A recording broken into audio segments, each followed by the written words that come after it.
Hey everyone, welcome back to English Express, the podcast where two friends have real, natural conversations in English so you can listen, repeat, and start sounding more fluent.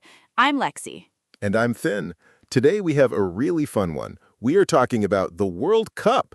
Football, drama, upsets, penalty shootouts, all of it. And we will be using vocabulary that English speakers use all the time when they talk about football and the World Cup.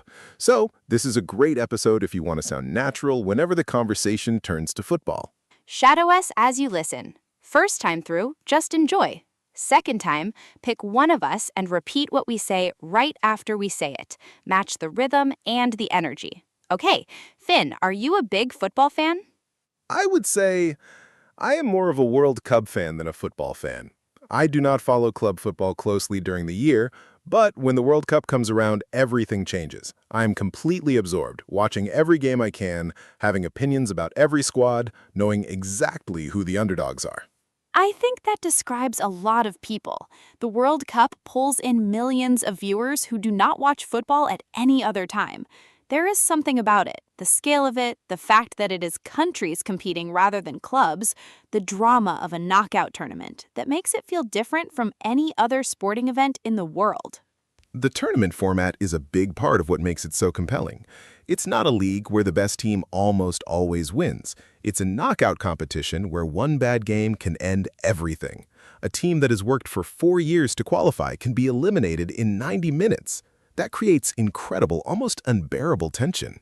Let's talk about how it actually works for anyone who is not completely familiar. The World Cup starts with a group stage. The teams are divided into groups of 4, and each team plays the other 3. The top 2 from each group advance to the next round, and the bottom 2 go home. It sounds simple, but the drama it produces is anything but. The group stage is already full of tension. You can have 3 teams all level on points going into the last games with 2 matches played at the same time. Teams are doing maths on the touchline, trying to work out exactly what result they need. Goals in other games can change everything in a matter of seconds. After the group stage comes the knockout stage. Straight elimination. You lose, you go home. Win, and you keep going. No second chances. And the tension that creates is something you simply cannot replicate in any other format. The qualifying process is something people often forget when they watch the tournament itself, but it is enormous. Most countries have to qualify through matches played over 2 years before the tournament even begins. Only a fixed number of spots are available for each region, and the competition is brutal. For smaller football nations, just managing to qualify is the achievement of a generation. The scenes when a country qualifies for their first World Cup or qualifies after years of failing to are genuinely moving. They have not even played in the tournament yet, and the whole country is already celebrating in the streets. The squad selection generates enormous debate in every country. The manager has to choose a squad of around 26 players from everyone available, and every single choice will be analyzed, argued about, and questioned by every fan with an opinion, which is essentially everyone who follows the game. Within the squad, you have your starters and your substitutes. Substitutes do not start the game, but can be brought on to change things. Fresh legs, a tactical shift, or to rescue a game going the wrong way. Some of the most iconic World Cup moments have come from a substitute coming on and scoring a decisive goal. Let's talk about underdogs, because they are one of the things that makes the tournament truly special. In a knockout competition, anything can happen on any given day. A team ranked 50th in the world can beat a team ranked 2nd if the goalkeeper is having the game of his life and a moment of inspiration goes their way. Some of the greatest World Cup memories are upsets. When a country nobody expected to go far suddenly beats a major football power and the whole world stops to watch. Those moments are what makes the tournament what it is. Unpredictable, emotional, and completely impossible to look away from. The whole narrative of the tournament can shift in a single afternoon because of one team nobody expected. And then there is the penalty shootout, probably the most dramatic thing in all of football. When a knockout stage match is still level after 90 minutes and extra time, it comes down to 5 players from each team taking turns shooting at goal from the penalty spot, with only the goalkeeper to beat. The tension is almost unbearable. The silence before each kick, the goalkeeper trying to read the direction, the player standing at the spot knowing that millions of people are watching and that his country is depending on him. And when someone misses, the contrast between the celebrating team and the player sitting on the grass with his head in his hands is one of the most emotional images in sport. Every World Cup has its fixtures that everyone remembers for years. A fixture is simply a scheduled match, but some become historic. A final between two great teams, a semifinal settled in the last minute, a group game with everything riding on the result. Those fixtures get replayed and talked about for decades. The World Cup is also one of the few events that genuinely brings people together across language, culture, and background. You can be in a bar in any country, not speaking the local language, and when a goal goes in, everyone is on their feet at the same moment. Football creates a shared language of its own. A goal, a red card, a penalty miss, these things need no translation. The reaction in the room tells you everything. Which is exactly why it is such great material for this podcast. The vocabulary around the World Cup is vocabulary you will use in real conversations wherever in the world you are speaking English. Okay, 8 key words from today, spoken slowly, with a real example sentence each. Listen, then repeat right after us.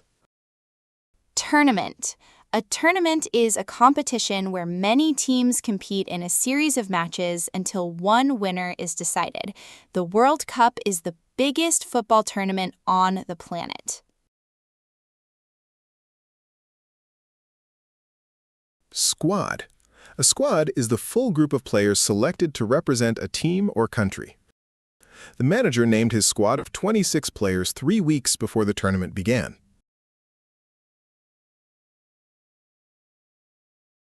Group stage. The group stage is the opening phase of the tournament where teams are placed in groups and play each other. They sailed through the group stage without losing a single game.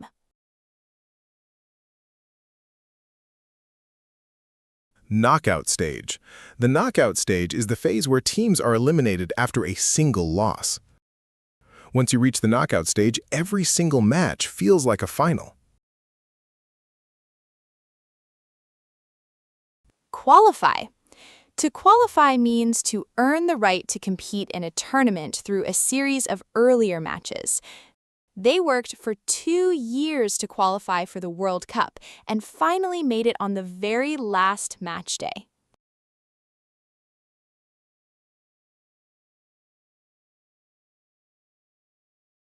Penalty shootout. A penalty shootout decides a match that is still level after extra time, with players from each team shooting from the penalty spot one by one. They were knocked out in a penalty shootout, losing 4-3. Underdog. An underdog is a team or player that most people do not expect to win.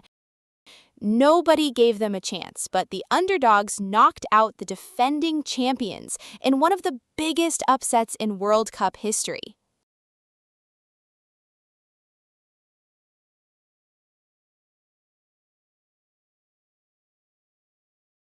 Fixture. A fixture is a scheduled match between two teams. The opening fixture of the tournament is always one of the most watched sporting events of the entire year.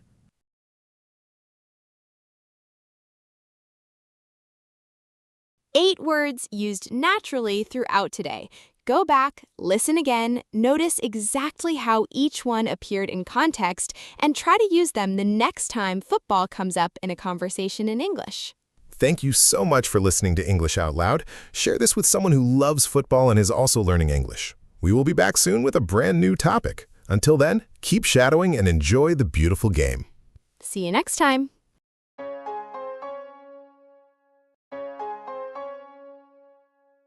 Hey everyone, welcome back to English Express, the podcast where two friends have real, natural conversations in English so you can listen, repeat, and start sounding more fluent. I'm Lexi. And I'm Finn. Today's topic is one of my absolute favorites, food and cooking. We are going to talk about what we eat, how we cook, the dishes we love, and the meals we have completely ruined. And as always, we will be using vocabulary that comes up naturally when English speakers talk about food, so pay close attention to those words throughout. Shadow us as you listen. First time through, just enjoy. Second time, pick one of us and repeat what we say right after we say it. Copy the rhythm, the pace, the natural flow. Okay, Finn, are you someone who actually cooks, or is your kitchen mostly decorative? Mostly decorative for a long time, I will be honest. I went through a period in my mid-20s where my entire cuisine was toast, pasta with sauce from a jar, and the occasional takeaway. I told myself I was too busy to cook, but really I had just never learned and did not know where to start. And then what changed? Lockdown, honestly. Suddenly, I had no excuse. I was at home, I had time, and I could not order takeaway every single day. So I started cooking out of necessity, and then I actually started enjoying it. I followed recipes very literally at first, measuring everything, following every step, and slowly I got more confident and started experimenting. That is exactly how most people learn to cook. You start by following a recipe like a set of instructions, and over time you start to understand why each step exists, why you sauté the onions first, why you let the meat rest after cooking, why the order of adding ingredients matters. And once you understand the logic, you start to cook more freely. The ingredients are what I find most interesting now. Going to a market and picking up something I have never cooked with before and figuring out what to do with it. There is something really satisfying about turning a collection of raw ingredients into something that tastes genuinely good. I grew up in a family where cooking was a big deal. My grandmother cooked every Sunday, multiple dishes, everything made from scratch, the whole house smelling incredible from about 11 in the morning. So I learned by watching, by being in the kitchen, by tasting things at every stage. I did not realize at the time how much I was absorbing. That kind of learning is so valuable, and it's increasingly rare because fewer people cook from scratch regularly. Something does get lost when that knowledge stops passing from one generation to the next. Do you have a signature dish? Something you make that you're actually proud of? I do. I make a really good slow-cooked lamb. I marinate it overnight in garlic, lemon, herbs, and olive oil, then cook it low and slow for hours until it falls apart completely. The flavor is incredible, deep and rich because of the marinade and the long cooking time. It's the dish I make when I want to impress someone. That overnight marinade makes such a difference. You're giving the flavors time to get deep into the meat rather than just sitting on the surface. That patience is one of the things that separates good cooking from great cooking, being willing to wait for the right result. What about you? What is your dish? Mine is a Thai green curry. I make the paste from scratch, lemongrass, green chilies, galangal, all ground together. And the flavor is completely different from anything you buy in a jar. More fragrant, more alive. I serve it with jasmine rice and a squeeze of lime, and it is one of those meals where everyone at the table goes quiet because they're too busy eating to talk. The texture of a good curry is important too. Not too thin, not too thick, and the balance of the flavors. Thai food is all about balance, sweet, sour, salty, spicy, all present at once and none of them overwhelming the others. Getting that balance right takes real practice. Let's talk about eating out. When you go to a restaurant, what kind of cuisine do you gravitate toward? Japanese, without question. The precision of Japanese cooking fascinates me. Every element on the plate has a reason for being there. The portions are considered, not huge piles of food, but carefully thought through amounts of each thing. And the range within Japanese cuisine is extraordinary. Sushi, ramen, tempura, they're all so different from each other. I love Italian. I know it is not an adventurous answer, but there is a reason Italian cuisine has spread everywhere in the world. It's generous, it's comforting, the ingredients are simple, but the results are incredible when done properly. A really good pasta made with fresh ingredients and the right technique is one of the most satisfying things you can eat. The craving element is interesting when it comes to food. That very specific feeling of wanting one particular dish that nothing else will substitute. I get cravings for certain foods very intensely. There's a specific ramen shop I go back to every few months because no other ramen quite hits the same way. Cravings tell you something about your body and your mood, too. I crave different things depending on the season and how I'm feeling. When I'm stressed, I want something warm and comforting. Soup, stew, bread straight from the oven. When I'm happy and energized, I want something bright and fresh. Salads, grilled fish, citrus, everything. Food and emotion are deeply connected. The meals that stay with us are rarely just about taste. They're about who was there, what was happening in our lives, what the place felt like. A simple meal eaten with the right people can be unforgettable. That is the thing cooking does that no restaurant can fully replicate. When you cook for someone, you are giving them your time and your attention in a very tangible way. The act of feeding someone is one of the oldest forms of care there is. Let's do the vocabulary recap. 8 keywords from today, slowly, with a real example sentence each. Listen, then repeat right after us. Cuisine. Cuisine refers to the style of cooking associated with a particular country or region.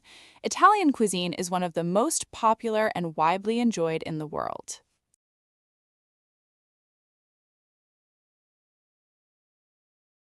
Recipe. A recipe is a set of instructions for preparing a particular dish, including the ingredients and the steps. She followed the recipe exactly the first time and then started making her own adjustments.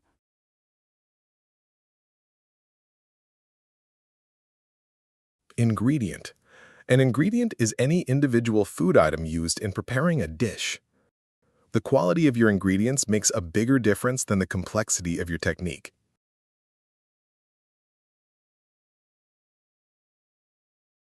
Marinate. To marinate means to soak meat, fish, or vegetables in a seasoned liquid before cooking in order to add flavor. The chicken had been marinating overnight, and the result was extraordinary. Flavor. Flavor is the distinctive taste of a food or drink. The long, slow cooking time gave the dish a deep, rich flavor that you simply cannot achieve in under an hour.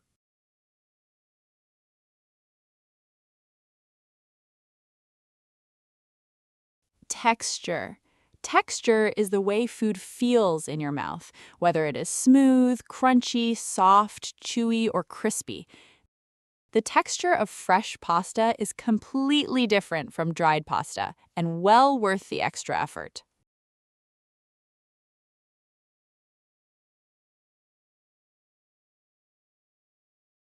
Portion. A portion is a quantity of food served to one person as a single serving. The portions at that restaurant were enormous. One main course was honestly enough for 2 people.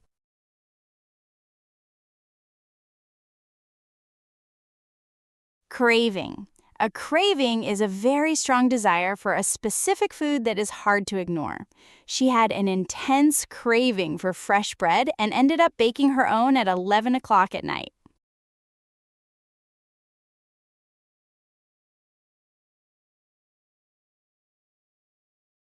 Eight words used naturally throughout today. Go back and listen again. Notice how each one appeared in context and try to use them the next time food comes up in a conversation in English. Thank you so much for listening to English Out Loud. Share this with someone who loves food and is also learning English. We will be back very soon with a brand new topic. Until then, keep shadowing and eat something delicious today. See you next time.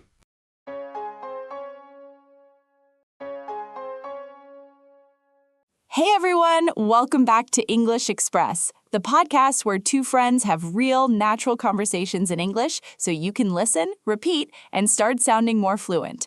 I'm Lexi. And I'm Finn. Today we are talking about technology and social media, how it shapes the way we communicate, and how we spend our time, and how we feel about ourselves.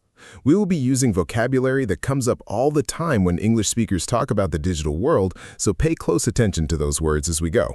Shadow us as always. First time through, just listen. Second time, pick one of us and repeat what we say right after we say it.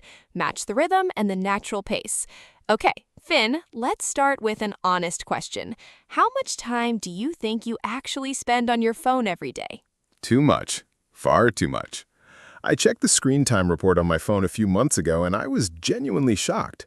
It was telling me I was spending close to 4 hours a day on my phone, and a large chunk of that was just scrolling, going through social media feeds with no real purpose, not even looking for anything specific.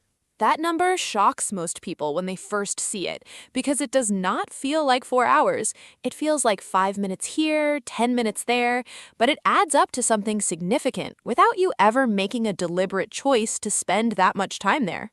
That is exactly what the platforms are designed to do.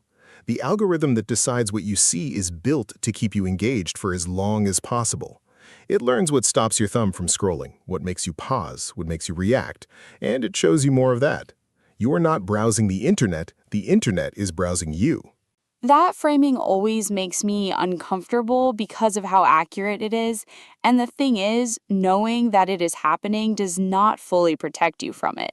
You can understand perfectly well how the algorithm works and still find yourself 40 minutes deep into content you never intended to watch. The viral nature of content makes it worse. Something goes viral not necessarily because it is true or valuable, but because it provokes a strong emotional reaction. Outrage, shock, amusement. Strong emotions make people engage, and engagement is what the platform rewards. So the content that spreads fastest is often the most extreme. Which shapes what you believe about the world in ways you do not always notice. If your feed is full of conflict and outrage and bad news, you start to feel like the world is a much more frightening and divided place than it actually is. Your perception of reality gets calibrated to what the algorithm has decided to show you. That is one of the reasons I started thinking more seriously about privacy, about how much data these platforms collect about me and what they do with it. Every pause, every like, every search, every piece of content you stop on for more than 2 seconds is data that goes into building a profile of you. And that profile is then used to sell you things and keep you on the platform. It is a trade we all made without fully understanding the terms.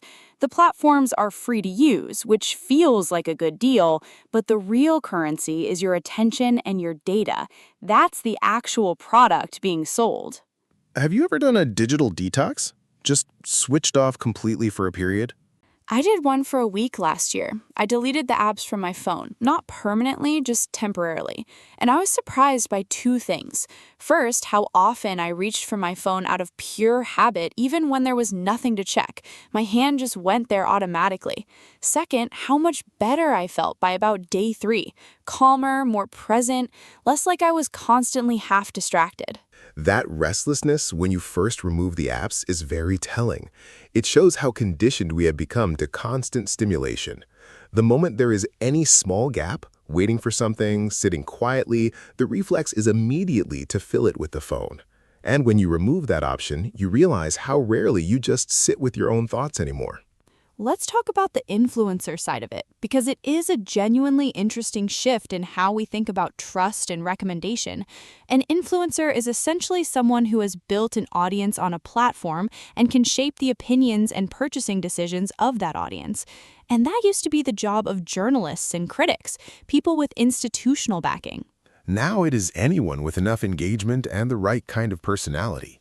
In some ways, that is democratizing. Someone with real expertise but no institutional platform can build an audience based purely on the quality of what they share.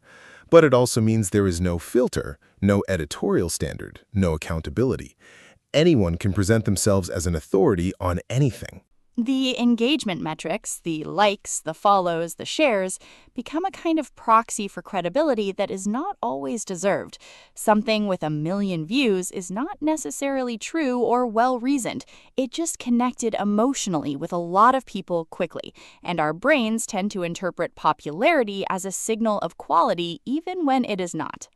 I think the relationship most people have with social media is genuinely complicated because it is not all negative. There are real communities formed on these platforms, real support networks, real friendships, real information that people genuinely needed. The question is whether the benefits are worth the costs, and I think that calculation is different for everyone. For me, the shift that helped most was moving from passive scrolling to more intentional use, following accounts that teach me something or genuinely make me feel good, rather than the ones that just provoke a reaction. Giving myself a time limit, checking deliberately rather than reflexively. It sounds simple, but it made a real difference to how the experience felt. The phone is not going anywhere. Social media is not going anywhere. Learning to use them on your own terms rather than letting them use you, that is the real skill of this era. Let's do the vocabulary recap. 8 key words from today, slowly with a real example sentence each. Listen, then repeat right after us. Algorithm. An algorithm is a set of rules a computer follows to make decisions. On social media, it decides what content you see based on your behavior. The algorithm kept showing her content she had not asked for but could not stop watching.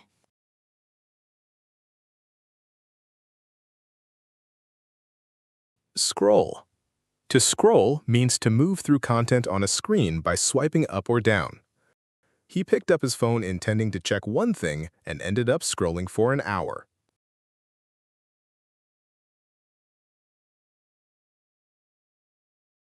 Viral. When something goes viral, it spreads very rapidly across the internet, shared by huge numbers of people in a short time. The video went viral overnight and had been watched 50 million times by the following morning.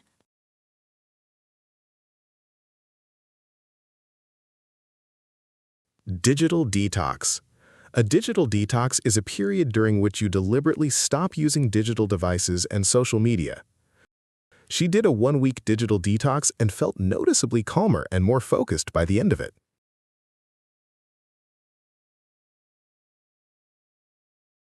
Privacy. Privacy refers to your right to keep personal information from being seen or used by others without your consent. Most people never read the privacy settings of the apps they use and have no idea how much data they are sharing.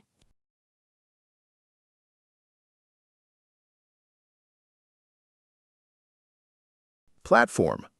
In technology, a platform is a digital service where people create, share, and interact with content.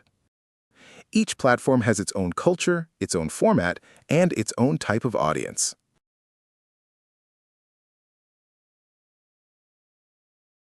Engagement. Engagement refers to the interactions people have with content online, likes, comments, shares, and views. The post had high engagement, but very little of the conversation in the comments was actually useful.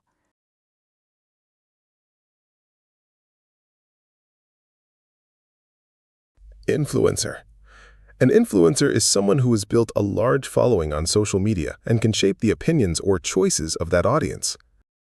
She became an influencer in the fitness space after consistently sharing her training for 2 years.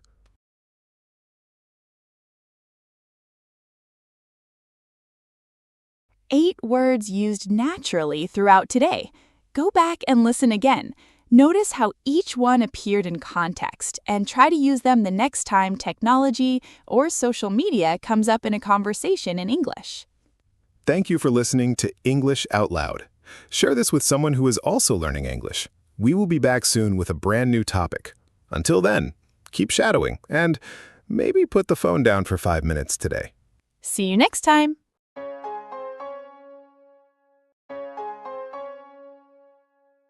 Hey everyone, welcome back to English Express, the podcast where two friends have real, natural conversations in English so you can listen, repeat, and start sounding more fluent. I'm Lexi. And I'm Finn. Today we are talking about money and personal finance, how we earn it, how we spend it, how we save it, and all the complicated feelings that come with it. We'll be using vocabulary that comes up constantly when English speakers talk about money, so pay close attention to those words as we go. Shadow us as always. First time through, just listen. Second time, pick one of us and repeat what we say right after we say it. Match the rhythm and the natural pace. Okay, Finn, are you someone who is good with money, or is that a work in progress? Definitely a work in progress. I think I am much better now than I was in my 20s, but for a long time, I had no real relationship with my finances at all. I earned money, it arrived in my account, and it disappeared. No budget, no savings plan, no idea where it was actually going. I was just getting to the end of the month and wondering why there was nothing left. That describes a lot of people in their 20s. Nobody really teaches you how to manage money. You might learn how to open a bank account, but you're never taught how to budget, how to think about saving, how to build financial habits that actually work. You just figure it out, or you do not, entirely on your own. And the consequences of not figuring it out can follow you for a long time. Debt, in particular, is something that builds up very quietly and then becomes a real weight. A credit card here, a loan there, a buy now, pay later arrangement that seemed harmless at the time. And suddenly you owe more than you realized, and the monthly payments are eating into your income in a way that limits everything else. Honestly, the emotional side of debt matters too. There's often real shame attached to it, which makes people avoid looking at it directly. They do not open the statements or tot up the total because facing the number feels too hard. And that avoidance almost always makes things worse. The first thing that changed things for me was actually sitting down and writing out exactly what I earned and exactly what I spent each month. A proper budget. Not a vague idea in my head, but actual numbers on paper. Seeing it laid out clearly, this is my income, these are my fixed costs, this is what I have left, was uncomfortable but also clarifying. Because once you can see it, you can make decisions about it. Before that, you're just reacting. A budget gives you a framework. You stop making 100 small unconscious decisions and start making one considered plan. The savings piece is something I wish someone had explained to me much earlier. Not saving what is left over at the end of the month because what is left over is almost always nothing, but paying yourself first, putting a set amount into savings the moment your income arrives before you spend anything else, and living on what remains. That shift in order makes a huge psychological difference. When savings come first, they're non-negotiable. They're simply not available to spend. When they come last, they get absorbed by everything else, and the pot stays empty. The order in which you allocate your money matters enormously. Let's talk about investing, because I think a lot of people feel intimidated by it. There's a perception that it requires a lot of money and specialist knowledge, but the basic principle is simple. You're putting your money somewhere it can grow over time rather than just sitting in an account doing very little. The most important thing about investing is time. The earlier you start, even with very small amounts, the more time your money has to grow. The returns you earn generate their own returns, which generate more returns. Over decades, that effect is genuinely powerful, even from a modest starting point. The cultural barrier around money conversations does not help either. In many families, talking about money directly, salaries, savings, what things cost is considered impolite. So people never compare notes, never figure out whether they're managing well or poorly relative to what is actually possible. And that silence benefits nobody except financial institutions. When people share knowledge openly, expensive mistakes stop repeating across generations. There is real power in honest money conversations. The impulse buy is something most people recognize in themselves. That very specific situation. You see something, you want it immediately, and your brain generates a dozen reasons why you need it right now. And then a week later, it's sitting unused and you wonder what you were thinking. The strategy that works for me is the waiting period. If I want something non-essential, I put it on a list and come back after 48 hours. If I still want it and can afford it, I buy it. But about 60% of the time, the urge has passed and I save myself the money. Setting financial goals is the part that makes the rest of it feel meaningful. A budget and a savings plan in isolation can feel like pure restriction. But when they are in service of something specific, a trip you are saving for, a safety net you're building, a business you want to start, the same discipline feels like progress rather than deprivation. The goal gives the sacrifice a point, and it changes how you feel about the impulse buy you did not make. Instead of feeling like you missed out, you feel like you chose something that matters more. That reframe makes a real difference to whether you stick with your plan long term. Money is just a tool. It only has value in relation to what you do with it, what it makes possible, what it frees you from or toward. Learning to use that tool well is one of the most practical things you can do for your future self. Let's do the vocabulary recap. 8 key words from today. Listen, then repeat right after us. Budget. A budget is a plan for how you will spend and save your money over a period of time. Once he made a proper budget, he could finally see where all his money was going each month.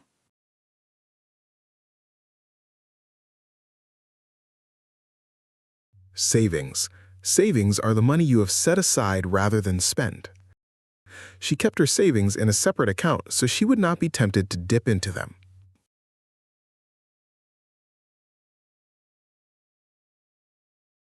Invest. To invest means to put your money somewhere, stocks, property, a business, with the expectation it will grow in value over time.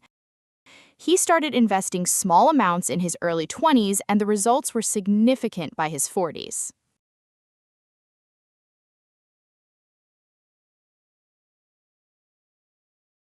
Debt.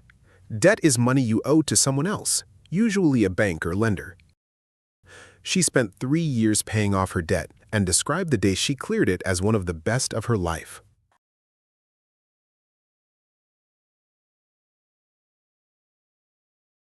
Afford.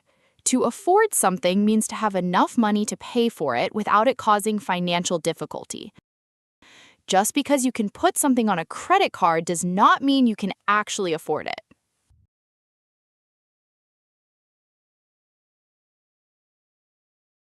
Impulse buy. An impulse buy is something you purchase on sudden desire rather than a planned decision. He came home with 3 things he did not need after a quick trip to the shops. Classic impulse buys.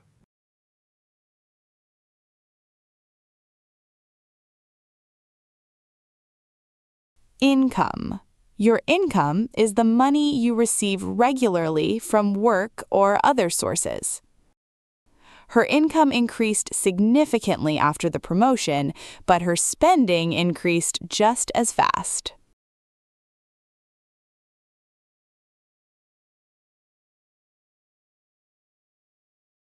Financial goals. Financial goals are specific targets you set for your money, saving a certain amount, clearing debt, or building an investment fund. Having clear financial goals made it much easier to say no to things that were not worth the cost.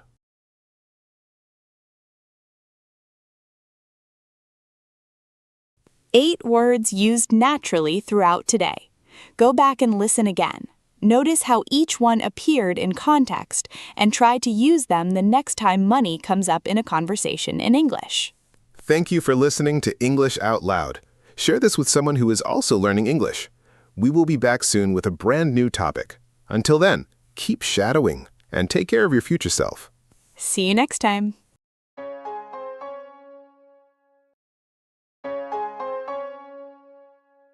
Hey everyone, welcome back to English Out Loud, the podcast where two friends have real, natural conversations in English so you can listen, repeat, and start sounding more fluent. I'm Lexi. And I'm Finn. Today we are talking about education, school, university, how we learn, what we think education is actually for, and whether the system gets it right. We will be using vocabulary that comes up naturally when English speakers talk about learning and education, so pay attention to those words throughout. Shadow us as always. First time through, just listen and enjoy. Second time, pick one of us and repeat right after we say it. Match the rhythm and the natural pace. Okay, Finn, did you enjoy school? Parts of it. The social side I loved, seeing friends every day, the feeling of being part of something. But academically, it was very mixed. There were subjects I was genuinely passionate about, and teachers who made those subjects come alive. And there were subjects that felt completely disconnected from anything I cared about, taught in a way that was designed to get me through an exam rather than to actually understand anything. That distinction between learning for exams and learning for understanding is one a lot of people relate to. You memorize things, you reproduce them in an exam, you pass, and 6 months later, you have forgotten almost everything.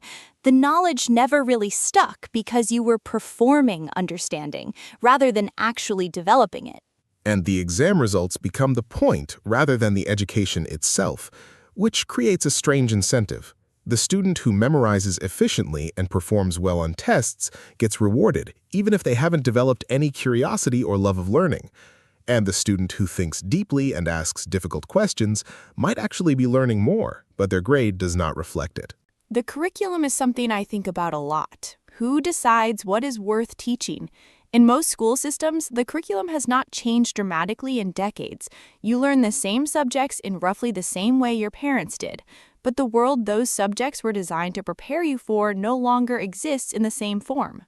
Financial literacy is the classic example. Most people leave school with no idea how to manage money, how taxes work, how to read a contract, how to negotiate.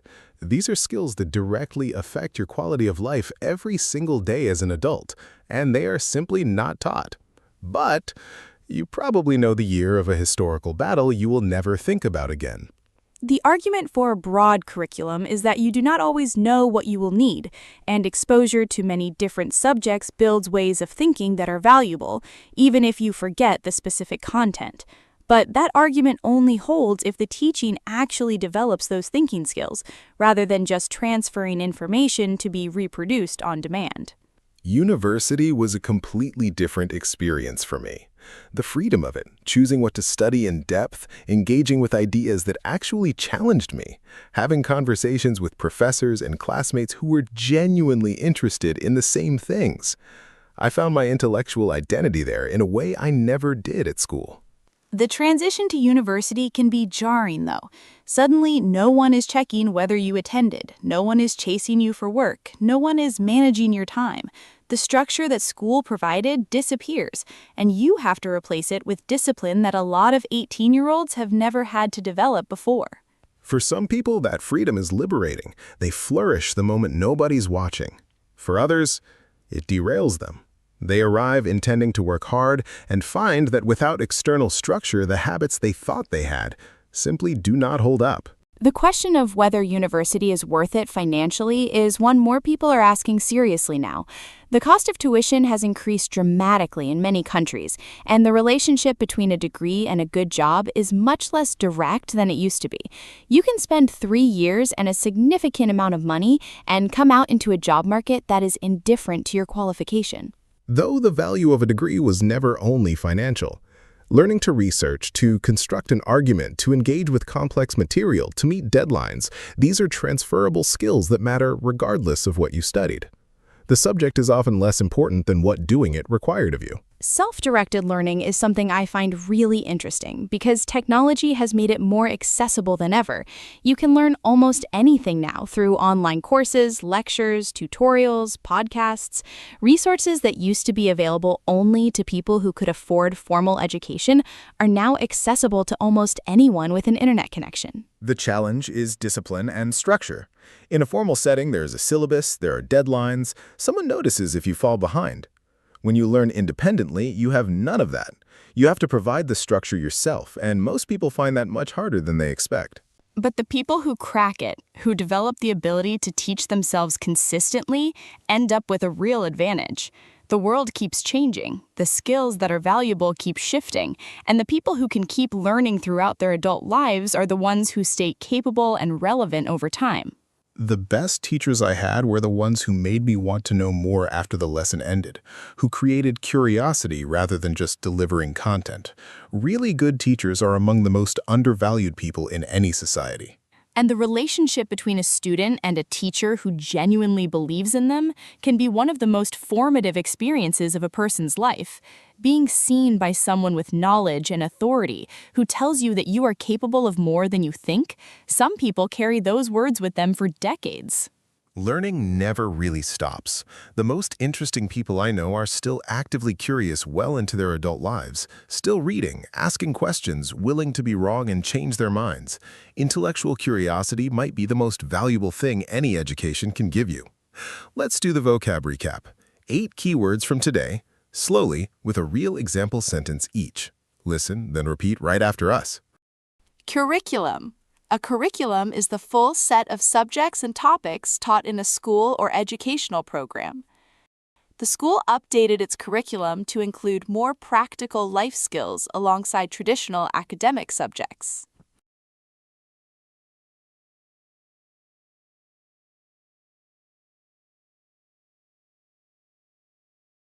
Qualification. A qualification is a certificate, degree, or diploma that proves you have completed a course of study. She had the right qualifications for the job, but lacked the practical experience they were looking for.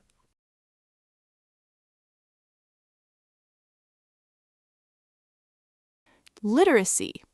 Literacy refers to the ability to read and write, but also more broadly to competence in a specific area. Financial literacy is something most people wish they had been taught much earlier in life.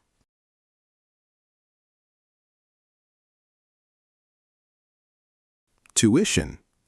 Tuition refers to the fee paid for formal teaching, particularly at a university or college.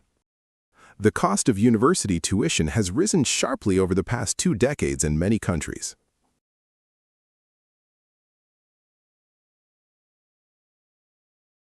Discipline.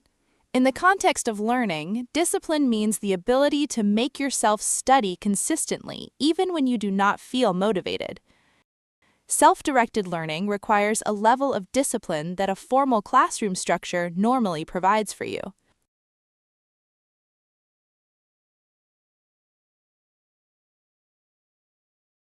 Graduate. To graduate means to successfully complete a course of study and receive your qualification. She graduated with honors and went straight into a training program at a law firm.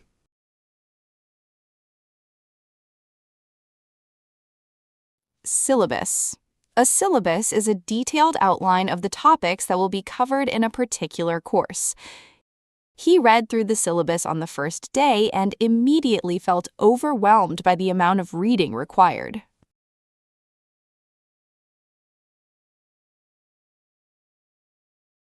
Intellectual curiosity. Intellectual curiosity is a genuine desire to learn and understand new things, driven by interest rather than obligation. The best students are not always the most talented. They are often simply the ones with the most intellectual curiosity.